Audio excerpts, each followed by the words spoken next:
Científicos aterradores. Nuevo descubrimiento en África lo cambia todo. El sorprendente descubrimiento de un fósil que cambia la historia de los primeros humanos.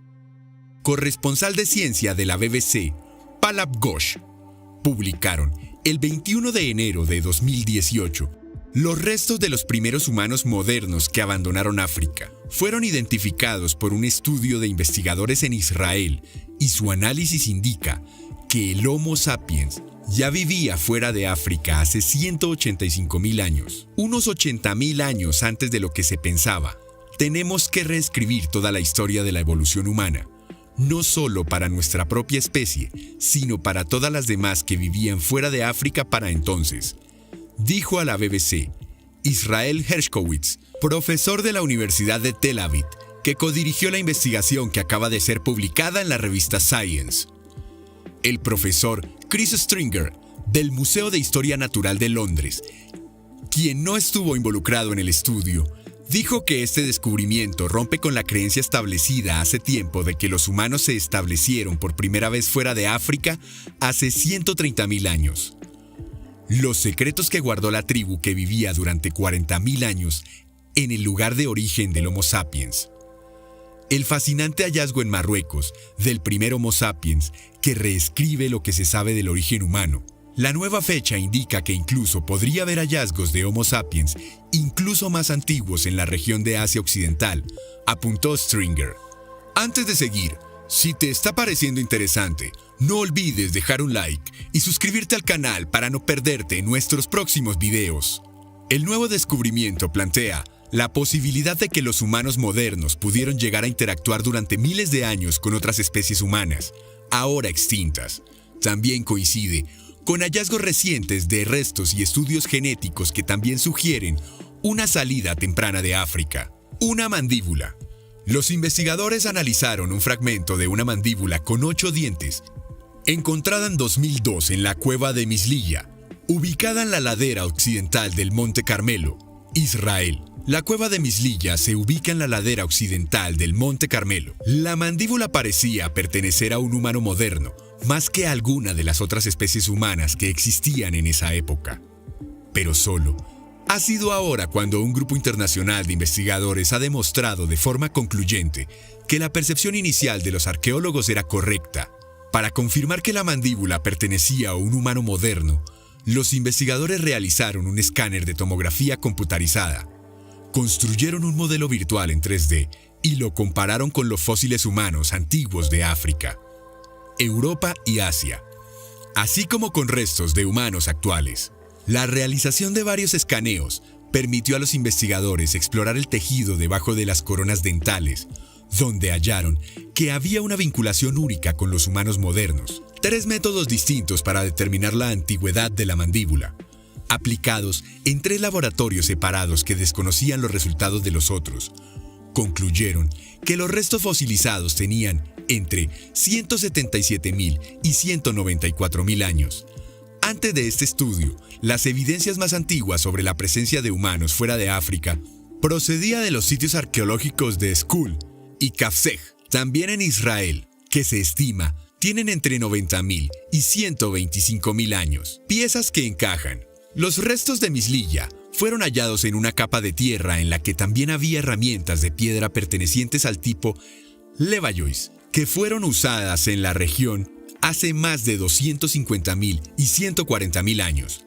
Si las herramientas Levallois están asociadas con la forma como los humanos modernos fueron esparciéndose por la región, entonces eso sugiere que nuestra especie puede haber viajado fuera de África en un periodo incluso anterior al de los restos hallados en la cueva. Los investigadores hallaron sedimentos de cenizas procedentes de fogatas que fueron usadas de forma frecuente durante la larga ocupación de la cueva. Hasta hace poco, la evidencia más antigua de excursiones fuera de este continente se limitaba a la zona de Levante, pero en los últimos años han habido hallazgos de fósiles de humanos modernos en Daoxian y Serendong, en China, con una antigüedad estimada entre 80.000 y 120.000 años, lo que sugiere que hubo unas tempranas o las migratorias que se adentraron en Eurasia antes de lo que se creía. Adicionalmente, estudios genéticos han mostrado rastros de cruces tempranos Entre africanos humanos y nuestros familiares evolutivos, los neandertales.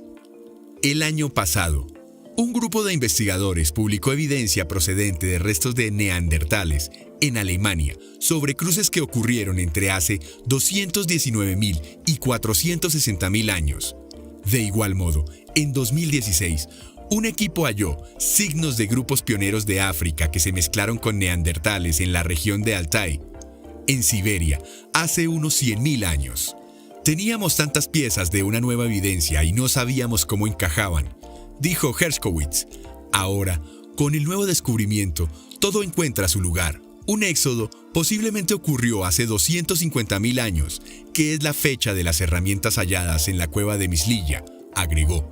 Sin embargo, se cree que las primeras excursiones del Homo sapiens africano reflejadas en Mislilla acabaron en la extinción. Estudios genéticos y arqueológicos sugieren que los ancestros de la gente que hoy vive fuera de África proceden de un éxodo ocurrido hace apenas 60.000 años.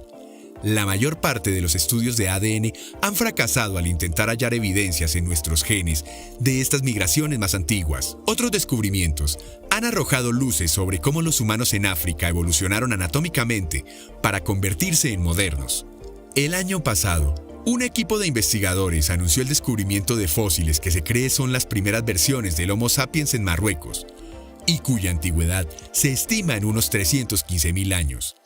Esto es mucho más que los 200.000 años de antigüedad que en general se considera como la fecha de inicio de nuestra especie y que se basa en estudios genéticos y en hallazgos fósiles como los restos de Homo de hace 195.000 años, encontrados en Etiopía. Evolución humana. Los descubrimientos más recientes. El autor, Carlos A. Marmelada, publicado en la conferencia pronunciada en el discurso de actualización para el profesorado de Ciencia, Razón y Fe, organizado por el Instituto Superior de Ciencias Religiosas de la Universidad de Navarra. Fecha de publicación, el 5 de noviembre de 2005. Materias de evolución, hombre, ciencia, historia de la ciencia, método científico. El ser humano es un gran misterio. Nosotros, los seres humanos, somos los únicos entes de toda la naturaleza que se preguntan por su origen, por su evolución y por su destino, así como por el sentido de su existencia. ¿Quiénes somos? Es decir, ¿en qué consiste ser humano? ¿De dónde venimos? ¿Cómo fue la especie y el género? ¿De homínido prehumano que ha dado lugar al género humano? ¿Cómo ha evolucionado nuestro género hasta llegar a nosotros? ¿Cuándo apareció nuestra especie? ¿Dónde lo hizo? ¿Y a partir de qué especie humana surgió la nuestra? ¿Cuál es el origen de la conciencia humana moderna? ¿Apareció al mismo tiempo que la anatomía humana moderna? ¿Somos un mono con suerte? ¿O somos hijos de Dios? ¿Somos un animal más? ¿Estamos hechos solo de materia? ¿O tenemos un alma racional y espiritual? ¿Cómo la muerte se aniquila o se nihiliza? ¿Todo individuo humano? ¿O acaso hay algo de nosotros que logra sobrevivir a la muerte? ¿Cuál es el sentido de la existencia humana? ¿Desaparecerá alguna vez la humanidad? La capacidad de formularse preguntas como estas y la capacidad para elaborar respuestas que sean racionales, que estén debidamente argumentadas y que sean empíricamente fundamentadas es, sin lugar a dudas, una de las características que nos singulariza frente a todos los animales y nos convierte en únicos en toda la realidad física. Sobre la entrada del templo de Apolo en Delfos podía leerse la inscripción: «Conócete a ti mismo, nocete ipsum». El cumplimiento de este imperativo ha llevado a los filósofos y a los teólogos a reflexionar durante 2500 años sobre la naturaleza humana. Pero, ¿y la ciencia? ¿Qué nos dice la ciencia sobre el origen y la evolución del hombre? La Universidad de Navarra ha tenido la gentileza de invitarme a hablarles precisamente de este tema. El estado actual de los conocimientos científicos acerca de la evolución humana, presentando especial atención a los grandes descubrimientos que se han realizado recientemente. Ahora bien, para poder entender mínimamente el valor y el significado de estos descubrimientos tan importantes, es necesario ver, aunque sea muy brevemente, cómo se fue gestando el conocimiento científico sobre la evolución humana. 1. Los primeros descubrimientos. 2. El hombre neandertal. Hace justo 150 años que se descubrieron los primeros fósiles de humanos que acabarían siendo reconocidos como no pertenecientes a nuestra especie. En efecto, en agosto de 1856, unos canteranos procedieron a la voladura de rocas calizas en la cueva Feldhofer, muy cerca de Düsseldorf, Alemania, cuando observaron que entre los restos estaba la parte superior de un cráneo, la calota o calvaria, así como los restos de otras partes del esqueleto postcraneal. Lo recogieron y se los enseñaron a uno de los propietarios de la cantera, Wilhelm Beckershoff, quien, pensando que podría tratarse de huesos fosilizados de algún oso prehistórico, se los regaló a un profesor local de ciencias naturales, Johann Karl Fuhlrott. Enseguida se dio cuenta que eran humanos. Fuhlrott decidió enseñar estos restos a un reputado especialista, Hermann Schaffhausen, profesor de anatomía de la Universidad de Bonn. Schaffhausen afirmó que debían pertenecer a una de las razas humanas más antiguas. Quizá pudo ser un bárbaro que vivió en el norte de Alemania, unos cuantos miles de años atrás, antes de la llegada de las tribus celtas y germanas. Sin embargo, hoy sabemos que, de hecho, en 1829 se habían descubierto varios restos humanos en la localidad belga de Hengis. Entre ellas había uno, Hengis II, que pertenecía a un humano del mismo tipo del hallado en la cueva Feldhofer en 1848. En la cantera de Forbes, en Gibraltar, se encontraron más fósiles con esta morfología tan peculiar. Se trataba de un cráneo de mujer, pero ni el ejemplar belga ni el de Forbes Quarry fueron reconocidos como humanos prehistóricos, distintos a nosotros. Es más, ni siquiera se publicaron trabajos sobre ellos y, sin embargo, Hengis II son los primeros restos encontrados de humanos que no son de nuestra especie. Concretamente, son los restos de un niño neandertal. La idea de que la humanidad había sido creada hacía poco más de 6.000 años estaba fuertemente arraigada en la mentalidad de la época, incluida la comunidad científica. Pocos años después del hallazgo de Hengis, Boucher de Perthes, un inspector de aduanas francés, descubrió en las terrazas de grava del río Somme de piedras con formas muy curiosas. Parecían hechas a mano. En 1858, 2 años después del descubrimiento de los restos humanos de Feldhofer, se calculó que su antigüedad debía tener unos 30.000 años, por lo que cabía suponer que la humanidad era más antigua de lo que se había previsto. Hoy sabemos que son verdaderas hachas de mano y que tienen unos 400.000 años. Sin embargo, el gran cambio conceptual se produjo al año siguiente, cuando Charles Darwin publicó su célebre obra, El origen de las especies. Uno de los grandes méritos de su libro consistió en abrir el camino que se popularizaría y enraizaría, tanto en la comunidad científica como en la sociedad, la idea de que las especies actualmente vivientes existían gracias a que habían evolucionado a partir de especies anteriores y extintas, y estas, a su vez, les habría sucedido el mismo esquema. Así, hasta llegar a un primer ser viviente que sería el antepasado biológico común de todos los vivientes posteriores, incluidos nosotros.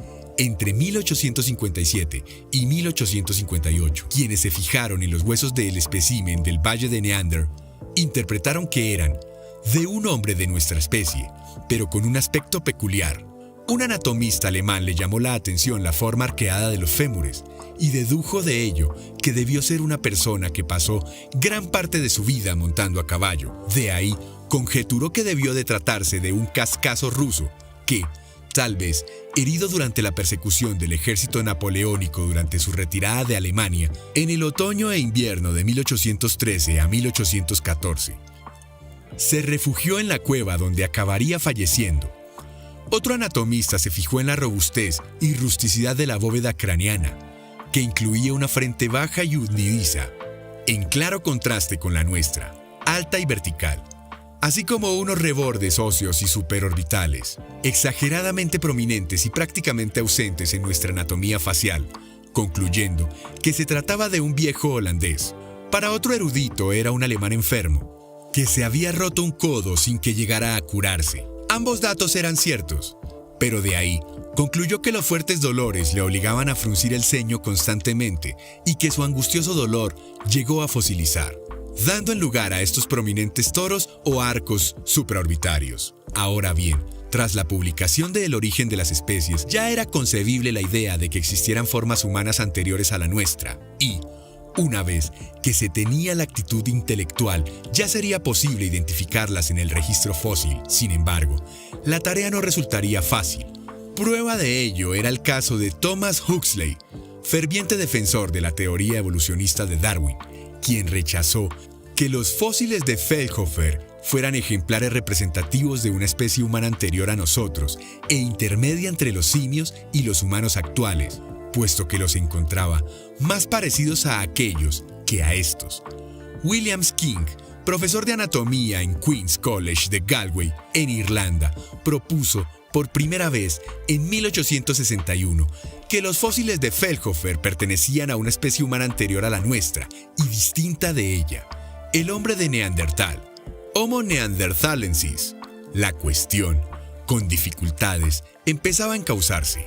Aunque costó aceptar la propuesta de King, esta acabó imponiéndose, ya que en 1868 se encontraron más restos humanos antiguos, tanto como los del Valle de Neander, aunque de un aspecto mucho más moderno, tanto que eran similares a nosotros, de modo que podía asegurarse que eran antepasados directos nuestros y relegar a los neandertales a una línea evolutiva lateral extinta. Esto permitía renunciar al parentesco directo con los hombres de Neandertal, al mismo tiempo que se conservaba la idea central de la teoría de la evolución de Darwin, según la cual los humanos actuales descendíamos de antepasados extintos, pero, eso sí, en nuestro caso, tenían que ser de aspecto esbelto y señorial. Nacía la idea de que nuestros ancestros directos eran cromañones y no neandertales. Tanto a finales del siglo XIX como a principios del siglo XX se fueron encontrando más restos de neandertales y cromañones. El hombre erguido sin habla. En 1887, el médico holandés Eugene Dubois, 1858-1940, se dirigió a la India Oriental, holandesas, la actual Indonesia, con la intención explícita de encontrar allí al eslabón perdido entre los humanos y los simios. Es curioso que un darwinista convencido, como era el caso de Dubois, buscara en el sudeste asiático al eslabón perdido, cuando resulta que Darwin vaticinó que el origen del hombre debería estar en África, pues era allí donde convivían los humanos con las morfologías más parecidas, la de los grandes simios. Después de 4 años de búsqueda infructuosa, en 1890 encontró una calota, bóveda craneal, y en agosto de 1891 un fémur y una muela. Con estos ejemplares nombró a una especie humana nueva, a la que bautizó con los nombres Pithecanthropus erectus, hombre mono erguido, y Pithecanthropus alalus, hombre mono sin habla. Como es natural en ella, la comunidad científica se mostró escéptica y expresó su reticencia a admitir el estatus de espécimen intermedio entre los humanos y los simios que Dubois le atribuía al Pithecanthropus. De hecho, el propio científico holandés acabó renegando de su hallazgo. Hoy sabemos que estos restos humanos se corresponden a Homo erectus y que tienen una antigüedad literalmente superior al 1.000.000 de años. Durante mucho tiempo, se pensó que estos humanos habían vivido desde hacía poco más de 1,5 millones de años hasta hace unos 300,000. Saukodian en China. Pero las nuevas dataciones ofrecidas por el equipo del geocronólogo Carl Swisher en la segunda mitad de los 90 insisten en que el grado Erectus pudo haber ocupado un rango cronológico que iría hace más de 1,700,000 años hasta unos 30,000 años. En 1905, se encontró en Mauer, Alemania, cerca de Heidelberg, una mandíbula que tenía casi 500,000 años de antigüedad y que era claramente humana. Era muy robusta y se decidió asignarla a una nueva especie humana, Homo heidelbergensis. Durante todo el siglo XX, fueron apareciendo más restos de esta especie. Bilsingsleben, Alemania, Boxgrove, Inglaterra, Arago, Francia, Petranola, Grecia, o la Cima de Huesos, en Atapuerca, España, son algunos célebres ejemplos de yacimientos que han dado restos humanos de esta especie. Destaca sobre la manera la Cima de los Huesos, por haber proporcionado casi 4,000 restos fósiles, entre los que se incluyen los 3 cráneos más completos del registro fósil mundial, una de las 3 pelvis más antiguas conservadas íntegramente, Además, en este yacimiento están representados absolutamente todos los huesos del cuerpo humano. De momento, se han identificado un número mínimo de 28 individuos, de modo que se ha podido hacer un estudio comparado de una población del Pleistoceno medio. Deja tu respuesta en los comentarios si te gustó el video. No olvides suscribirte al canal para no perderte los próximos videos.